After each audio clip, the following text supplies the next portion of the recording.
SVL students, some of you are having a hard time getting started with your classwork and learning how to navigate around through Blackboard. So I've made this screencast to try and help you. I would encourage you to use the Google Chrome browser. I found it to be the best one that works with Blackboard. So I'm going to open up my browser, and you want to find the login page for Blackboard. Once you find the login page, you're going to type in your username and your password. And then you'll see a list of the classes that you're enrolled in. So you're going to click on the class. This is what should come up for drawing, sculpting, and painting. Okay.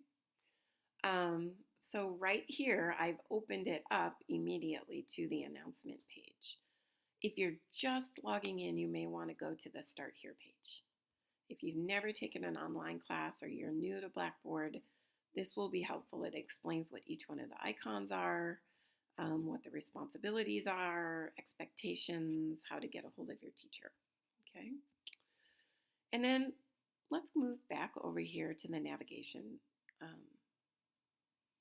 board on the left-hand side. So you'll see over here there's teacher information. That'll have your teacher's name and contact information.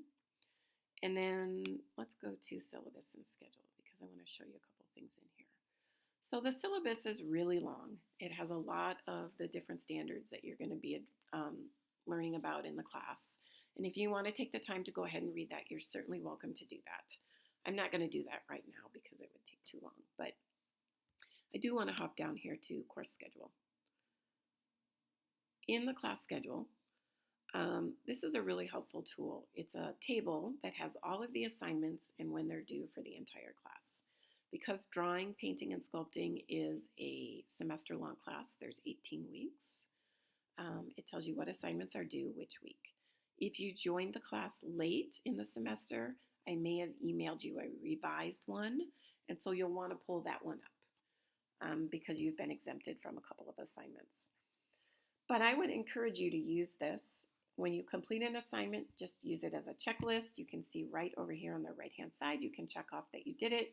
It gives you a nice snapshot of where you are with all of your classwork. So you can kind of keep up with things. If you skipped ahead or maybe if you missed an assignment, you can look at it and say, oh yeah, I need to do that one. Okay, so let's go back. And let's jump ahead to let's go down here to announcements. All right, so I'm going to scroll this up here. Okay, so announcements, basically each week I'll put an announcement out on Friday that just kind of gives you an overview into what the assignment is for the week and maybe a few tips that might help you, a little bit of background information. So take a few minutes, read through it. If you still have more questions, I would encourage you just to jump ahead over here to coursework, because sometimes your questions can be answered in here. And this is what the coursework section looks like. It's divided into each one of the units that the class is in. And there's also a welcome page. All right, so I'm going to click on this. And all this says right here is that your very first thing that you need to do when you're starting the class is email your teacher your contact information. Your cell phone number, your email, best time to get a hold of you. That's really important for those of us that teach the class. Okay, so let's back out here. I'm going to jump ahead. I'm going to scroll down a little bit. These are all the learning targets. Supply list. Let's go to Unit 1. Okay.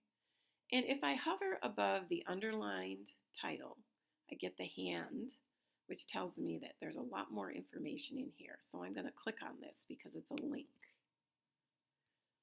Okay, so now it opens up the table of contents for the entire Unit 1.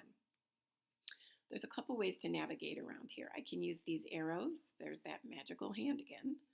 Or I can come over here to this arrow, or I can simply click on the table of contents. So there's really 3 ways to get around in here. Okay, so this just gives me an overview of what the 7 elements of art are. Okay, so now I'm going to read through that, and then the next step would be to jump down to the actual assignment. Okay, And this details for me all of the steps that I need to complete before I submit the assignment. Up here, there's an example. I can download this example and open it up. It's just a quick PowerPoint, and I'll do that quickly so you can see. For most of the assignments, it'll open up into a tab or an actual picture so that you can see what the assignment looks like, but this is a PowerPoint, and so it's going to open up an actual PowerPoint example. But it tells you need to have the definition, a sample work of art, a title for the piece, and the artist who created the work. Okay, so here we go. We're opening it up. And here's our example. Title page. First element of art that we're going to define is color. So I've got the title, the definition, an example picture, and the name of the artist. And each one of the slides covers a different element of art. Okay, so that's what your actual project should look like when you're finished. So I'm going to close out a PowerPoint. I'm going to come back to my steps to completion. Once you're completely done with your PowerPoint, you want to save it and name it onto your computer. Then you're coming over here. Step 5 says to go to the Submit Assignments menu. And I'm going to take you there in just a minute and show you how to submit it. But it's also a good idea to read through the point breakdown. So this assignment is worth 4 points. You get a point for the definition. You get a point for including a piece of art for each element of art, an example piece of art. And then you also get a title for giving the name of the artwork that's shown and the artist who did it. And then the last one is just craftsmanship and creativity. Did you really take your time? Was it planned out? Those are important, especially when you're actually making art and you're drawing or you're shading. Craftsmanship is very important. Okay, so let's say you've completed this whole assignment. Now you're ready to turn it in. You want to go over to Submit Assignments. And you'll see right here, there's actually another video telling you how to submit an assignment. But I'm just going to show you in mine since we're here. I'm going to click on Unit 1. And there it is, the elements of our PowerPoint. So I'm going to click on that. It tells me that the assignment is worth 4 points. I'm saved my PowerPoint to my computer. So I'm going to click on Browse My Computer. I'm going to find it. So there's one right there. That's the one I just pulled up. I can click on Open. It'll show up right here, okay? And then I would click on Submit. And once my submission is successful, I'll get a screen that pops up that tells me that it was successfully submitted to classwork. At that point, it shows up in my grade book as needing grading. So I will grade it. I will leave you a comment. And then you're done and you can move on to the next assignment. If you ever have any questions about navigating through Blackboard or about a specific assignment, please go ahead and give me a phone call or send me a text or send me an email, and I will get back to you as soon as I can and help you work through whatever it is that you're having trouble with. Thanks.